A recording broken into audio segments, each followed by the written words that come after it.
वो ही कहते हैं कि मेन स्तूपा था जिसमें उनके रेलिक्स थे बुद्धा जी के, इसके अंदर थे। अस्थियां हमारी ब्रिटिश म्यूजियम से वापस हुई थी 1 वर्ष 9 महीने 22 दिन श्रीलंका में रखी नहीं। और भगवान बुद्ध का जो दांत लेके गए, जिसको हम कहते हैं श्रीलंका में टेम्पल ऑफ टूथ, कैंडी में वहां पे स्तूप बनवाया।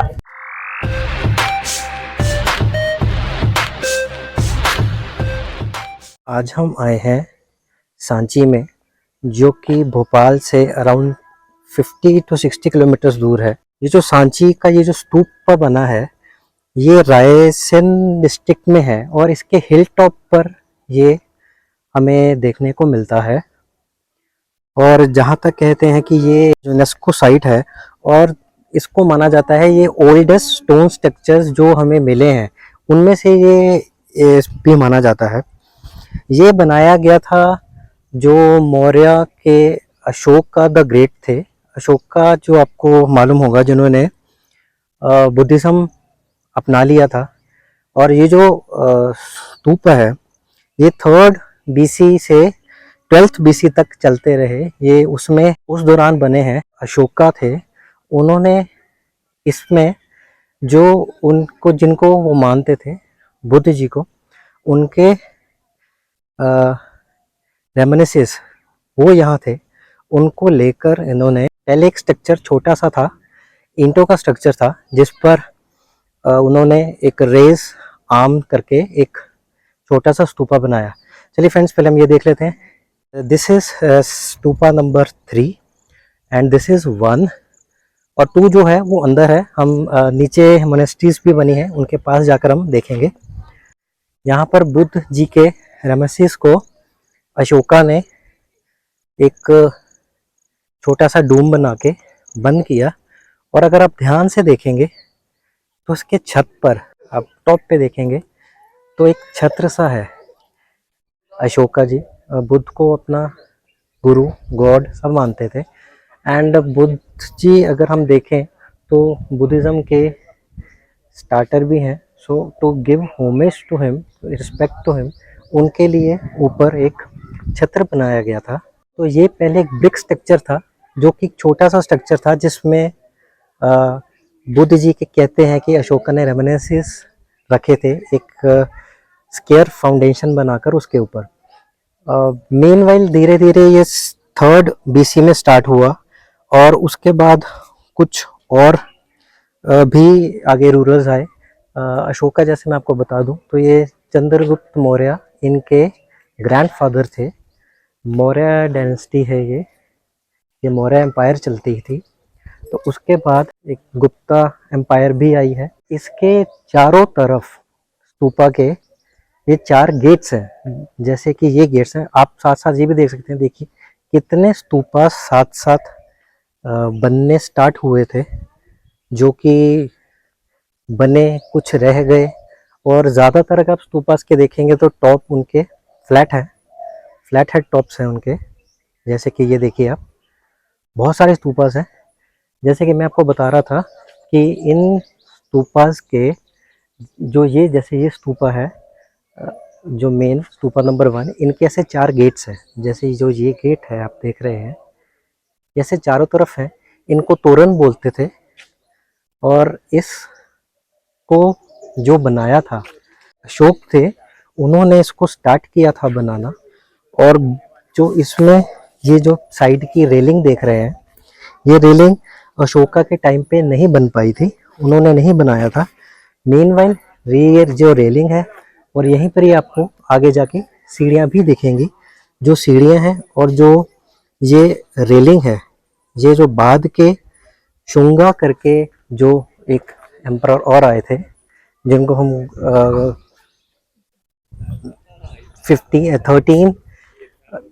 10 से 13 के बीच में एम्पायर को भी मानते हैं, उन्होंने बनवाई थी। ये रेलिंग अगर आप देखेंगे तो इस रेलिंग पर भी बहुत सारी इनग्रेव्ड चीज़ें हैं, अगर ये आप देखें तो। और इनको कहते हैं कि ये ब्रह्मी लैंग्वेज की इनग्रेवमेंट्स हैं। वो लैंग्वेज ब्रह्मी लैंग्वेज है। और देखिए, चलिए आगे चलते हैं। और ये इसमें आपको एक चीज़ और बताऊं कि जो अशोका थे, उन्होंने बहुत सारे पिलर्स बनवाए थे, जैसे कि आप हमारे उसमें भी देखते हैं, कॉइन में भी हमारा नेशनल एम्बलम भी देखेंगे तो वो अशोका के पिलर से ही उठाया गया है। जैसे उसी तरह बहुत सारे पिलर्स अशोका ने बनवाए थे। तो ये एक अशोका पिलर का रिमेन है। और अगर आप इस रिमेन में देखेंगे तो अशोका पिलर किस तरह बनता था मैं आपको वो भी बताता हूँ। पहले आप ऊपर स्टार्टिंग में देखिए, ऊपर देखिए गेट पे कितना सुंदर गेट है। और अगेन इस पे लॉयंस आपको दिखेंगे, ये देखिए अगर आप लॉयंस देख सके तो। और उनके नीचे देखेंगे तो बहुत सारी कार्विंग्स हैं। ये देखिए, ये अशोका चक्र, ये ऊपर टाइगर्स, लॉयंस, और ये नीचे कितना कार्विंग में आप देखेंगे। और आप पीछे देख सकते हैं जहाँ से ये देखिए रेलिंग के साथ जहाँ से लोग ऊपर जा रहे हैं, वो सब चीज़ें अशोका ने जब बनवाई थी वो तब नहीं कर पाए थे। ये जैसे कि मैंने आपको बताया कि ये शुंगा में जो आए थे उन्होंने स्टेयरकेसेस, रेलिंग्स ये बनवाया था।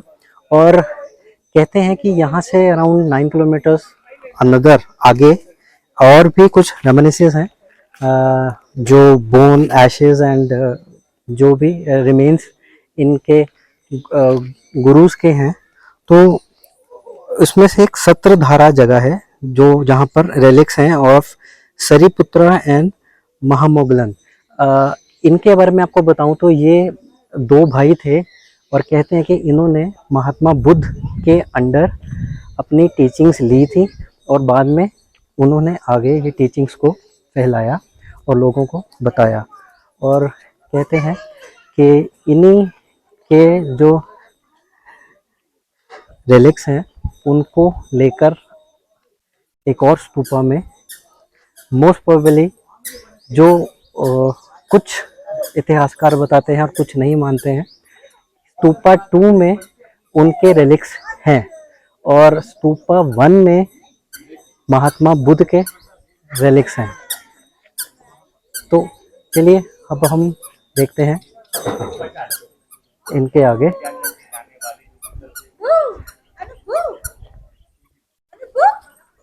ये देखिए,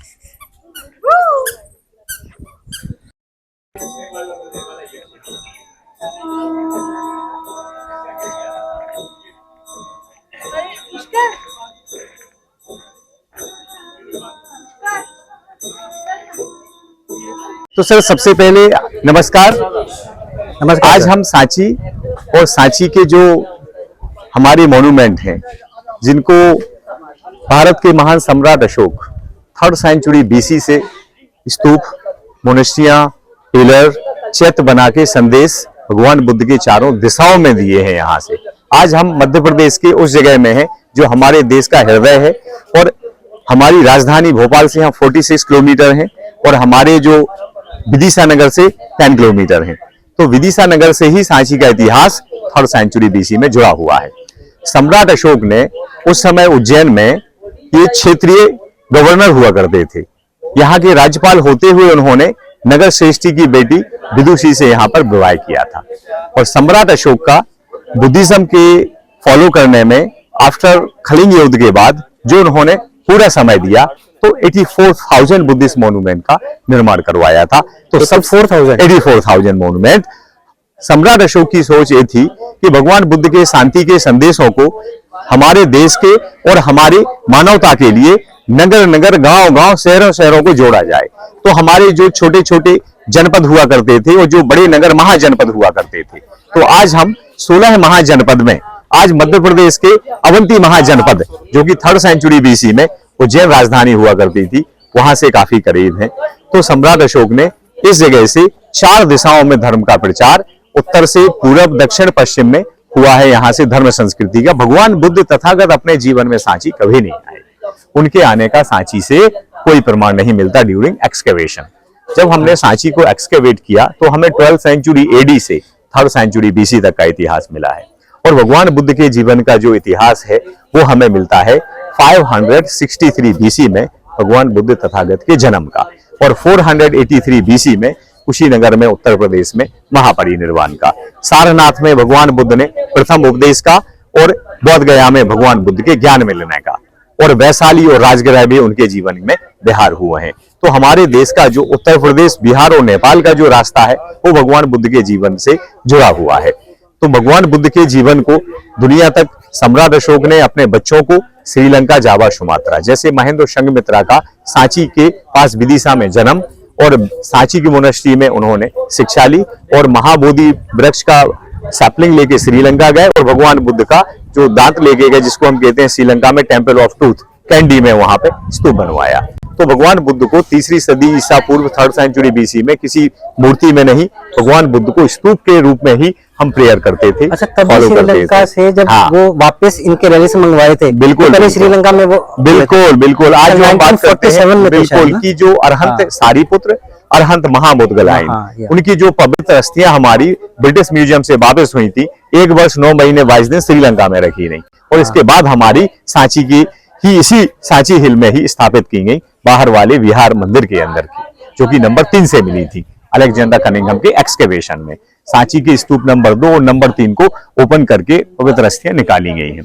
तो हम क्या करते हैं सर, शोध कहाँ करते हैं? जैसे आज हमारे 100 BC के तोरण है, इसकी कार्विंग में बुद्ध के लाइफ की हर एक स्टोरी और हमारा उस समय का जनजीवन इसके ऊपर कार्व किया हुआ है। तो हमें जो कार्विंग से और हमारे लिखे हुए पत्थर पे शिलालेख जो कि पाली भाषा में है उनसे, और जो हम एक्सकेवेशन करके एंटीक्विटीज निकालते हैं कार्बन डेटिंग, उससे क्लियर होता है। और देश दुनिया में हमारी संस्कृति फैली हुई है। भाषा कौन सी थी? पाली भाषा। ये ब्राह्मणी नहीं थी, लिपि स्क्रिप्ट है ब्राह्मणी, पाली भाषा जो है ना, भगवान बुद्ध की शिक्षाएं पाली भाषा में। तो आप यहाँ हम देख रहे हैं कि जो तोरण द्वार में है, हमें भाषा नहीं, इसके कार्विंग से, स्टोन कार्विंग देख रहे हैं आप, हमें ये पता चल रहा है कि महिलाएं उस समय हाथी चलाया करती थी, मतलब विमेन जो है ना एलिफेंट राइडिंग करते थे। तो समाज में महिला का कितना ऊंचा स्थान था, समानता थी, इसलिए क्योंकि हमारे देश में संपन्नता थी।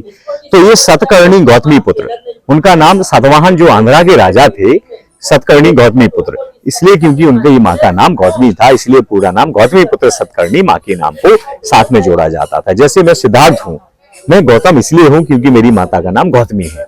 जन्म देने वाली माता महामाया, जो कि हम वहां कार्विंग के माध्यम से देख रहे हैं, जो एलिफेंट के साथ जो लोटस पे बैठी हुई देवी है वो महामाया है, जिन्होंने भगवान बुद्ध को जन्म दिया था। और जन्म के 7 दिन बाद ही महामाया देवी का देहांत हो जाना और माता गौतमी को, सिद्धार्थ को बड़ा करना, और गौतमी से उनका नाम गौतम होना। तो इसमें भगवान बुद्ध के जन्म का है, और भगवान बुद्ध के फर्स्ट उपदेश का धर्म चक्र है, भगवान बुद्ध के ज्ञान का बोधि ट्री है, भगवान बुद्ध के महापरिनिर्वाण के बाद पवित्र अस्थियों पे बने हुए स्तूप है। सर कहानी क्या थी कि कुशीनगर वो जगह, ये कहानी है 483 BC की, जब भगवान बुद्ध ने डिसाइड किया वैशाली में कि कुशीनगर हमारा आखिरी विजिट होगा। तो जो भगवान बुद्ध के साधक थे, उस समय के व्यापारी भी थे, पब्लिक भी थी, राजा भी थे, सारे उनके संग में थे। भगवान बुद्ध के जाने के बाद, क्योंकि वो बुद्ध हैं, इसलिए सभी लोग उनके पास थे, लेकिन भगवान बुद्ध के शरीर को कौन लेके जाएगा? शाक्त लोग कहते हैं कि भाई मैं शाक्त वंश का हूं, इसलिए भगवान बुद्ध को शरीर को शाक्त लेके जाएंगे। लेकिन उस समय वैशाली में लिच्छवी थे, भाई हम वैशाली लेके जाएंगे।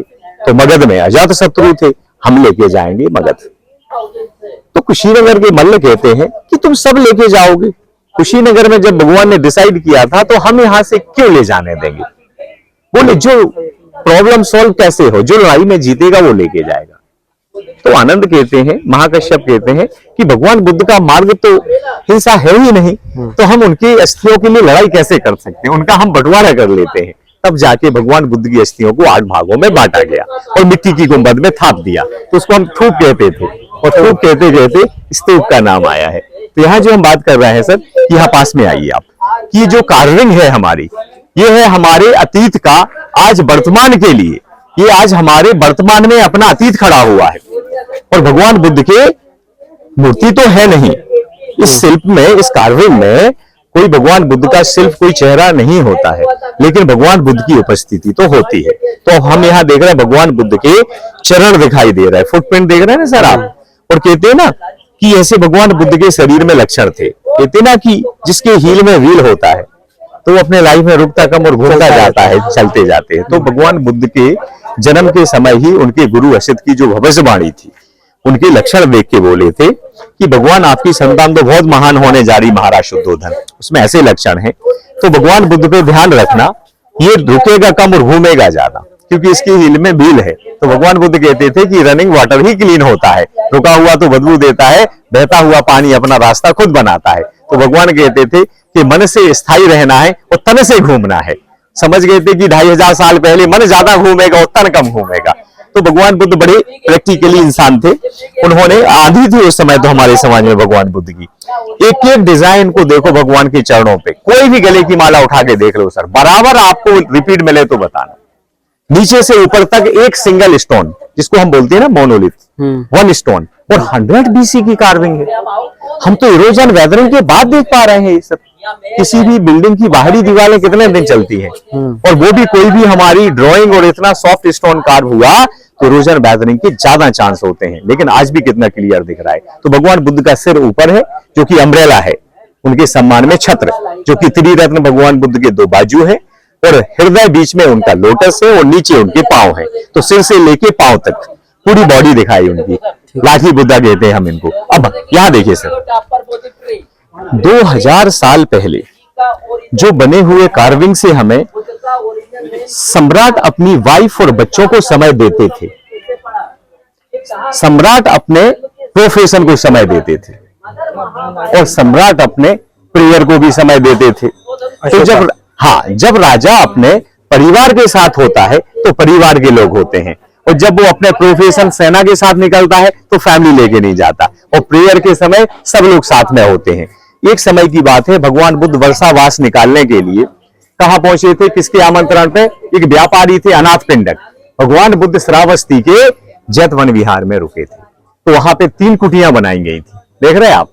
तो राजा महलों में रहते हैं, चैत्यालय में प्रेयर करते हैं, भिक्षु संघ मोनेस्ट्रियों में रहता है, और जब विशेष उत्सव होते हैं तो लोग ढोल नगाड़े बजा के सेलिब्रेट करते हैं। 3 कुटियों की कार्विंग को देख रहे हैं आप, बिल्कुल अजंता की गुफाओं से मैच होगा सर आप जो है, क्योंकि 1st सेंचुरी का ही है, जब अजंता से और यहाँ तक लिंक था शतवाहन काल का। सर यहाँ जो हम बात कर रहे हैं, इधर आओ। अपने लोगों में और विदेशी लोगों में कितना फर्क है। अपने लोगों में सिर की पगड़ी, कानों में कुंडल, हाथों में कड़े, पहनी हुई धोती, और वहां देखो सर स्तूप के नीचे तीनों अम्ब्रेला, हर्मिका, यष्टि, अंडाकार डोम, मेधी, भूवेदिका और तोरण, सांची ही है स्तूप। लेकिन यहाँ पे प्रेयर करने वाले विदेशी लोग जो हैं, उनके कर्ली हेयर देख रहे हैं आप, ग्रीक, उनकी टोपी, उनके स्कर्ट, उनके लंबे जूते, स्तूप को फॉलो करने वाले ग्रीक लोग देख रहे हैं आप। और नीचे द्वारपाल खड़े हुए हैं स्वागत के लिए। सर आपको पता है कि उस समय जो मगध में राज्य करते थे वो भगवान बुद्ध के बड़े भक्तों में इनका नाम था, जिनको कहते हैं राजा बिंबिसार। और बिंबिसार का जो बेटा था जिसको अजात शत्रु कहते हैं, ये भगवान बुद्ध को मिलने के लिए कहां पहुंचे? नगर के बाहर उन्होंने बैणुवन दिया था राजगृह में भगवान बुद्ध को रुकने के लिए। तो बुद्ध यहाँ रुके हुए हैं, ये बुद्ध है, और ये बैणुवन है, राजा बिंबिसार है, और ये सभी लोग उनके भक्त हैं, और नीचे द्वारपाल खड़े हैं अतिथि को स्वागत करने में। तो सर जी जो 100 BC की कार्विंग है और 200 BC की ये बनी हुई वेदिका है। अब पहला शब्द क्या लिखा है सर? वाह, इसमें मात्रा बी दी सा, विदिशा, ये जो तीनों में मात्राएं लगी हुई हैं सर, विदिशा। विदिशा के लोगों ने दान किया है, इसीलिए इस पे लास्ट विदिशा के लास्ट में क्या लिखे हैं? दा ना अम, दानम। दानम मतलब दान किया। तो हमने इन शब्दों को, 2 शब्दों को पकड़ के पाली भाषा को कब क्लियर किया? इधर आइए सर। हाँ सर, जैसे हमने तोरण द्वार से अंदर एंट्री की तो हम वेदिका में आते हैं, और हमें फ्रंट में आपको एक और नाम दिखाई देगा, वज्जी गुतसा, वज्जे गुतस्य दानम। देखो वहां बी लगा था, यहाँ बा बना हुआ है सर, देख रहे हैं आप, और इसमें गा में मात्रा नीचे लगी हुई है ना, गु ता सा, और लास्ट में देखो दा ना अम, दानम। हर पत्थर में दानम जरूर आएगा। तो जेम्स प्रिंसेप ने सांची की इस भाषा में पढ़ने के लिए काफी शोध किया, तो उनको हम कहते हैं कि पाली भाषा पढ़ने की सबसे पहली जो है ना शुरुआत फिर से जेम्स प्रिंसेप ने की थी 1837 में। तो सबसे पहले उन्होंने दानम से ही शुरू किया था सर, क्योंकि दानम सबके पीछे लिखा है, देख रहे हना भिक्षुनी दानम। तो ये सब सेकंड बीसी में लोगों ने डोनेशन देके दिए। अब यहाँ पे सर देखो कुछ लोग यहाँ पर धर्म के लिए आए हैं, तो वहां पे उनकी जो है ना प्रेयर हो रही है, क्योंकि उस समय भगवान बुद्ध को हम मूर्ति में नहीं, स्तूप के रूप में ही, सिंबल के रूप में ही यहाँ साधक लोग साधना करते थे ताकि सुरक्षित रहे। इसलिए सुरक्षा के लिए बाहर एक सुरक्षा वॉल बनाई गई थी। फेंसिंग देख रहे हैं सर, ये जो भूवेदिका बनी है, हाँ। इसकी कटिंग और फिटिंग देखो आप, सेकंड बीसी का है। ये स्तूप भी सेकंड बीसी का है। इसके अंदर एक और स्तूप है जो कि चारों तरफ से बंद है, वो ब्रिक से बना हुआ थर्ड बीसी का है। तो सम्राट अशोक के छोटे स्तूप को सेकंड बीसी में शुंग डायनेस्टी में बदल वही कहते हैं कि मेन स्तूपा था जिसमें उनके रेलिक्स थे बुद्धा जी के, इसके अंदर थे।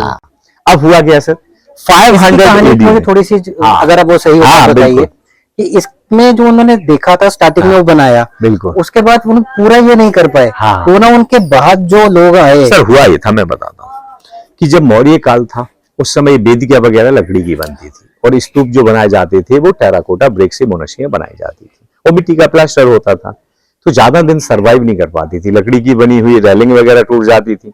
अब जब भद्रथ थे आखिरी मौर्य सम्राट और उनके सेनापति जो थे पुष्यमित्र शुंग, परेड के दौरान शुंग ने पुष्यमित्र जो कि सेनापति थे अपने राजा की हत्या कर देते हैं।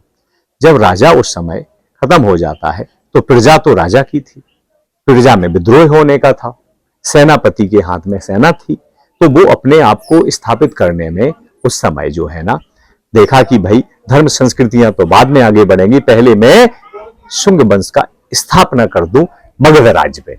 तो जैसे स्थापना करते करते समय निकल गया, तो अब भद्रथ तो मौर्य काल के थे और सारी योजनाएं चल रही थी, सारी मनुष्यियां चल रही थी। अब जब राजा ने आगे फंड नहीं किया तो वो धीरे धीरे टूटने लगी। तो कहते हैं कि जब अग्निमित्र उनके ही बेटे वसुमित्र जब आए विदिशा में, जब उन्होंने देखा कि ये धरोहर तो टूट चुकी थी, लकड़ी की थी, मिट्टी की थी, तो उन्होंने फिर से उसको बना के मजबूत कर दिया, पत्थर और सुर्खी चूना से खड़ा करवा दिया, तो फिर से मजबूती मिल गई। जब तक कोई भी धरोहर मेंटेन नहीं होगी तो लॉस ही होती जाएगी। तो सर यहाँ देखिए आप कि ये जो मूर्ति हम देख रहे हैं भगवान बुद्ध साधक ध्यान के रूप में है, जब उन्होंने साधना की थी। तो ये जो मूर्ति 500 AD गुप्त वंश में रखी गई। सर एक सिंगल पिलर नहीं था, इसमें 4 पिलर थे यहाँ, और ये बड़ी सी स्टोन की रूफ छत ऊपर से थी। लेकिन क्या हुआ सर कि भगवान बुद्ध के जो है ना बने हुए मूर्ति में गंधार कला, मथुरा कला में अलग अलग हमें चेहरे फीचर्स दिखाई देते हैं। तो ये माथा यहाँ तो हमें खैर नहीं दिख रहा है क्योंकि काफी लंबा समय तो वीराना था सांची, और फिर देश काल और परिस्थिति, समय बदला, रूलर बदले, नहीं चल पाया आगे मनुष्यियां, तो फिर डैमेज होने लगी नेचुरली भी और लोगों द्वारा भी, तो काफी कुछ मिसिंग हुआ है यहाँ पे, चेहरे भी, पिलर भी। तो इसको कहते हैं देश काल और परिस्थिति। सर जी आप जो देख रहे हैं कि स्तूप के और वेदिका के बीच में जो जगह होती थी ये मेडिटेशन के लिए जगह थी, और इसके बाद में हम प्रॉपर परिक्रमा भी कर सकते हैं। यहाँ पे तो हम उत्तर से दक्षिण की तरफ जा रहे हैं क्योंकि ये हमारा प्रदक्षिणा पथ, हमेशा भगवान को और अपने बनाए हुए ईश्वर को राइट साइड में रखते हैं और हम फिर क्लॉकवाइज परिक्रमा करते हैं, ताकि जो इसके अंदर हमें सकारात्मक ऊर्जा है, और जब सुबह सुबह हम आते हैं